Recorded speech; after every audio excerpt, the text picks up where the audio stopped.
MBBS admission फक्त form भरून होत नाही. हॅलो, मी मृणाल 50 days 50 डॉक्टरचा. आज आहे डे 39. काल मला एक पॅरेंट भेटले होते आणि ते बोलले की आम्ही कॉलेजचं रजिस्ट्रेशन फॉर्म भरला आहे आणि आता बघूया कोणतं कॉलेज मिळतंय ते. मग मी त्यांना विचारलं की राऊंड कसे प्लॅन केलेत तुम्ही. तेव्हा ते म्हणाले की राऊंड पण प्लॅन करायचे असतात का, आणि इथेच बऱ्याच जणांचा डिसिजन चुकतो.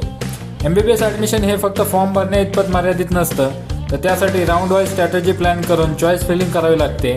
ऑल इंडिया कोटा आणि स्टेट कोटा यातून काय निवडावे, फर्स्ट राऊंडमध्ये भेटलेले कॉलेज घ्यायचं किंवा नाही घ्यायचं, सीट कन्फर्म करून अपग्रेडेशनला नेक्स्ट राऊंडसाठी अप्लाय करायचं किंवा नाही करायचं, आणि जर MBBS साठी सीट भेटली नाही तर बॅकअप म्हणून BDS, BMS, BHMS यापैकी काय निवडायचं, या सर्व गोष्टींचा राऊंडच्या वेळी विचार केला पाहिजे.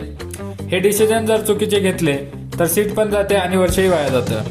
म्हणून ऍडमिशनला लक समजून सोडून देणं हे धोकादायक आहे. आणि जर तुमचं MBBS ऍडमिशन योग्य पद्धतीने करायचं असेल तर आजच मला कॉन्टॅक्ट करा आणि तुमचं 1-to-1 काउन्सिलिंग सेशन बुक करा.